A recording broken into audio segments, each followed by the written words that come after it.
So this is the XKR 75. It's the car that Jaguar say you can drive to the Nurburgring, do a full day's lapping, drive home, none the worse for wear and having had a great time. Whenever anyone mentions the Nurburgring, it always seems like a good excuse for me to drive out there. So that's where we are. We're at the ring. We're in the XKR 75 on a destination Nurburgring track day. Just seeing how it mixes amongst the CSLs and the GT3s and all the other hardcore cars. This is a real test for the Jag because they say this is what it's for, and we spent a full day finding out.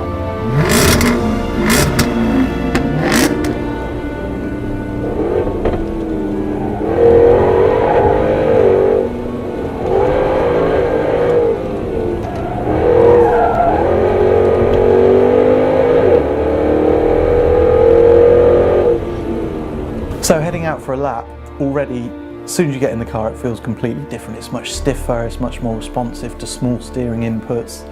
It's just a much improved car from a sort of dynamic point of view for racetrack driving.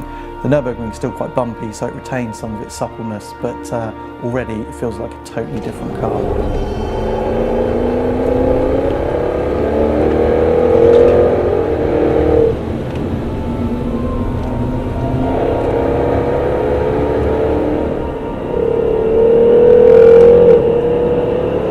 So already the car feels great, but it's the engine that dominates the early part of your time with this car. It is incredibly quick. They say 523 horsepower, it wouldn't surprise me at all if it was more.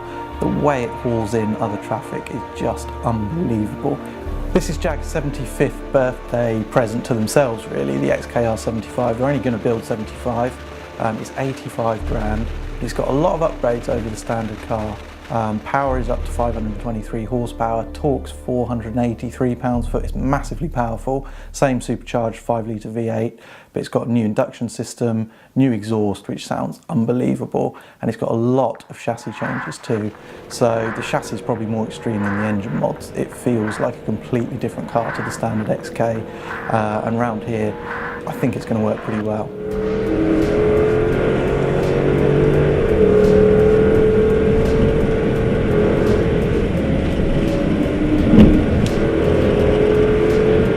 Throughout the Nürburgring, what you really want is lots of power, a really good front end, and good traction, good brakes as well, good ABS. It's important around here, you always want that safety policy. And the Jag has this really well nailed. The front end still pushes just a little bit. It's a heavy car, and in medium and quick corners you can get some understeer.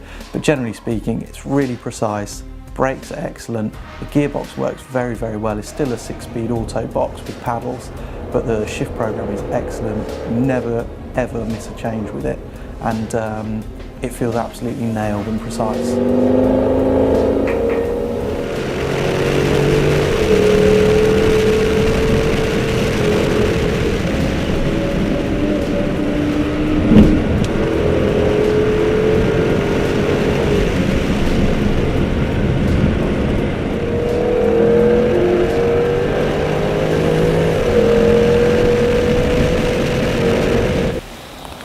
So how does this thing feel around the track? Well, like I say, the engine is phenomenal, but the chassis balance is really good too. Body roll's well contained.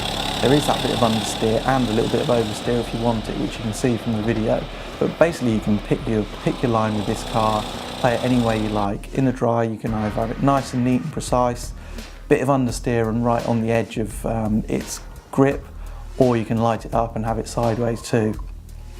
It's maybe not as forgiving as something like an M3 when the car does cut loose. It's got really big tyres, it's pretty stiff, pretty heavy, so you have to be quite quick when it goes sideways. But the electronic diff hooks up really well. You can smoke the tyres, do all the silly stuff, or you can be nice and neat and nice and quick.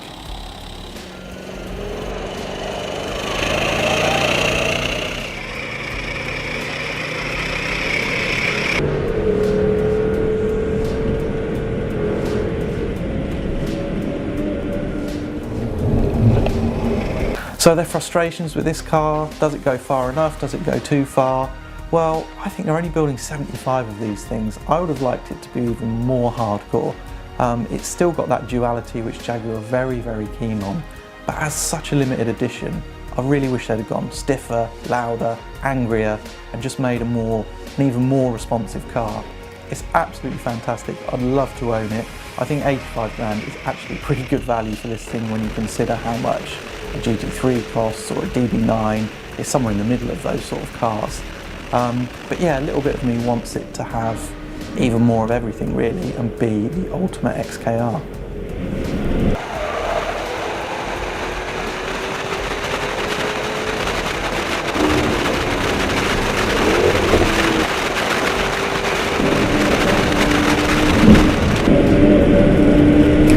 Get a sense of just how quick this thing is when you see some of the other traffic. The engine, it's not me, it's the engine. The engine is absolutely incredible. It does 0 to 60 in 4.4 seconds, Jaguar say 174 it's limited to, but it's on the long uphill drags. It just makes gradients disappear, this car.